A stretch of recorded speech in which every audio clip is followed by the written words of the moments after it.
This is why I can't stand kids with uneducated parents. They're so rude and difficult to deal with. Who are you talking about? Oh, you don't get it unless I spell it out for you. Guess you're not too bright either. I'm talking about your mom. She's just pretty, and all she does is laugh. That's not true. Poor you, raised by someone so foolish. You can't choose your parents. My name is Emily. I was lovingly raised by my reserved dad, Joseph, and my mom, Anna, who was always kind with a beautiful smile.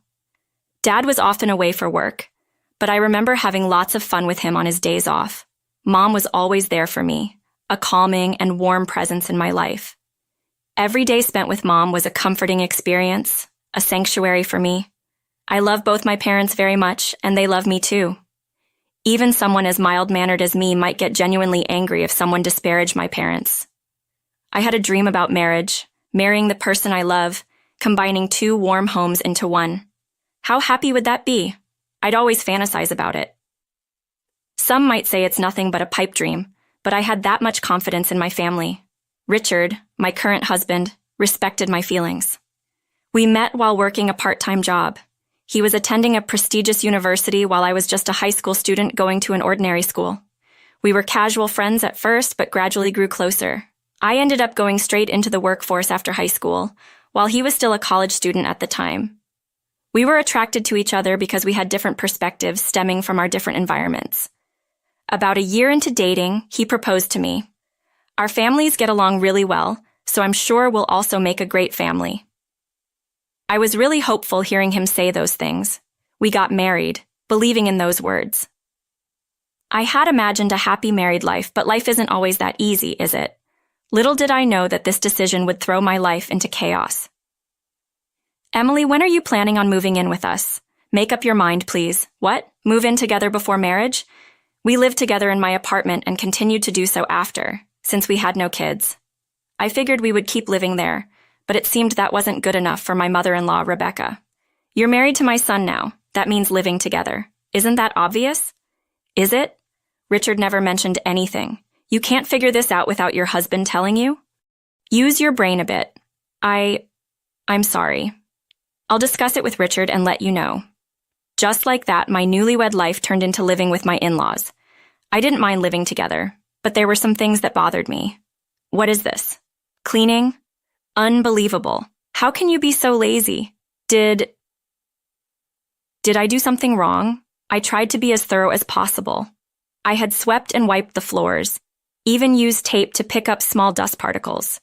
I removed water stains and dried the wet areas. I even did regular mold removal. What?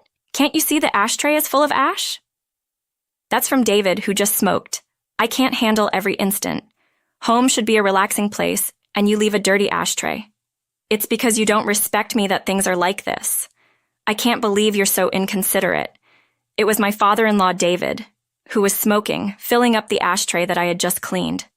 I can't keep up with that. Rebecca just doesn't get it. And what is this food? It's inedible. What kind of upbringing leads to this kind of taste? I think it's pretty average seasoning. What exactly didn't you like? Don't you know without me saying? It's too salty. You're jeopardizing our health. I didn't think it was that salty. I'll be more careful next time. Please do. We can't stay healthy if we keep living like this. I always thought my cooking was just average. I don't have an extensive repertoire of fancy gourmet dishes. What I lack in style, I make up for by consistently creating dishes that taste just fine. However, no matter how careful I was with my seasoning, it never seemed to please. Rebecca, you've got to be kidding me. This is too salty. It's like you're doing it on purpose. I didn't mean to. I thought I made it quite mild. No matter what I cooked, Rebecca always had complaints. But when her friend came over and tried my fried chicken, she had something different to say. Oh wow, this fried chicken is delicious. Did you make this? Yes, I took my time to prepare it, knowing you were coming over. You're too kind. Despite constantly criticizing me, Rebecca had no problem taking credit when her friend complimented the food. Make that terrible fried chicken again. I'll just have to bear it if you don't like it.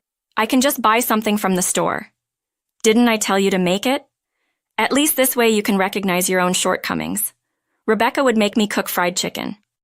then pack it up and give it to her friends as if she made it herself. She would lie about being the cook, then turn around and criticize me. I never understood what Rebecca wanted. She probably didn't like me, but she wanted the neighborhood to think well of her. I had to live in this environment. Every day was stressful, and it was wearing me down mentally. Neither my husband nor David ever stepped in to stop this cycle. Both seemed to tacitly agree with Rebecca, leaving me feeling more isolated. This is my first experience with married life and living in a two-family home. Maybe this is just the way the world works, and I'm the one who can't handle it. I had no one to talk to, so I tried my best to endure it on my own. Emily, my clothes haven't been ironed. I wanted to wear this outfit for lunch today, but you said you wanted to wear something else yesterday. I've already ironed that. Well, I changed my mind. Being my son's wife, you should have anticipated that. At this point, I had no idea what the right thing to do was, and I was utterly frustrated. In that house, I felt like I had no allies. I gritted my teeth and put up with it, thinking that patience was my only option. Then one day, the inevitable happened. Rebecca made sarcastic comments to me, as usual. By now, I've grown used to it and don't take it too seriously. Maybe she finds my reactions boring because her attacks have changed lately. You're always so inadequate no matter what you do. I'd love to know your upbringing. I was raised by my parents just fine, thank you. Maybe I'm not perfect, but talking back? Exactly my point. Normally, people don't raise children to talk back to their mother-in-laws. It's all your mother's fault. She doesn't have any impressive degrees, does she? She might not have degrees to flaunt, but that's a different issue. See, talking back again. That's why you're no good. Your poor upbringing really shows. Enough. Can you please stop insulting other people? I can't take it anymore. My voice grew stronger as I couldn't hold back my emotions. Rebecca didn't miss my slight glare. This is why I hate kids with low-educated parents, so impolite and difficult to handle. Stop talking about my mom. Education has nothing to do with this. Oh, you must be stupid too then. Your incompetence speaks volumes. Must be nice to skate by on your looks alone. I haven't, but that's beside the point. You're pathetic. You're raised by such clueless parents. Well, you can't choose your family? She continued to insult my mom, and I had reached my breaking point. If you continue like this, I have my own thoughts too. I never intended to live with you in the first place. What? We took you in, didn't we? We're housing someone as incompetent as you. You should be grateful because we felt sorry for you since you couldn't receive a proper education. Rebecca sneered as she taunted me. Enough is enough. You have no right to say these things. At least my mom never raised me to insult other people. David finally broke his silence after hearing our exchange. What's with that tone? Don't you have any respect for us? I'm just giving you guidance. That's what a daughter-in-law should be grateful for. Let me be clear. I have no respect for you. All you do is complain, right? You're unbelievable. You don't belong in this family. Seems like you need some tougher lessons. David seemed quite frustrated with my defiance. My husband watched this whole exchange without intervening or saying a word. This situation is just not right. I thought we'd be a good family. I decided I couldn't stand my husband or his parents any longer and chose to divorce and cut ties. This family is messed up. I can't take it anymore. I'm cutting you all out of my life. What? You're divorcing him? You've got guts. Leave right now. I took David at his word, quickly packed my bags, and left my in-laws' house. I tried to calm myself down, but I couldn't anymore. When I rushed back to my parents' house with my bags, they greeted me with shock. After sharing what happened, they silently hugged me and patted my back. You did well. You didn't do anything wrong, and thank you for standing up for yourself. My mom comforted me in a gentle voice. Dad, quiet as ever, seemed to be contemplating something. After a while, he started to speak. I have a plan, Emily. Take some time off. Leave the rest to me. I was surprised because Dad never says things like this, but his serious expression made me believe him. Since I didn't think things would work out with my in-laws, I drafted divorce papers and sent them, as I had declared. I don't know what my husband thought, but there was no rebuttal from him. All done. Goodbye. That was the only message I received. I shed no tears over the abrupt ending. Then the situation took a sudden turn. As soon as our divorce was finalized, Dad sprang into action. "Hey, what's going on? I have nothing to do with this." Out of nowhere, I got a call from Richard. "What's this about? Stop calling me. We're done, remember?" A project I was spearheading just got abruptly canceled. They said they couldn't do business with someone as untrustworthy as me because I hurt Emily. Upon hearing more, I find out that the new project Richard was responsible for got canceled. The reason? Apparently, his dishonesty toward me and the hurt he caused me was to blame. I couldn't see how these dots were connected. As I'm on the phone with Richard, Dad steps in and takes over the call.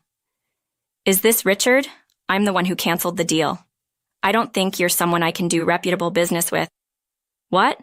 Why are you involved, Joseph? This has nothing to do with you. You don't have the right to call me Joseph anymore. You didn't know that I was the client, did you?" "What, Joseph? You own that company." Turns out the company Richard was dealing with was actually Dad's company. Dad knew Richard was involved and tried to distance himself as much as possible, but after this incident, he reviewed the work and found it to be pretty sloppy. "You're just dumping your work on your subordinates, just like you ignored Emily." "That's not true. I heard from my staff that progress isn't being made. It's not realistic to continue business just for the sake of it. Plus, your family even insulted Anna. Treating my precious family with such cruelty is reckless. That's a misunderstanding. Even after the divorce, your mom kept sending snide remarks to Emily. That's concrete proof. This has nothing to do with me. It's what my mom did. How can you mix this up with business? You're not even competent at your job? Plus, you submitted the divorce papers without any hesitation, didn't you? You never protected Emily from the snide remarks your mom made, did you?"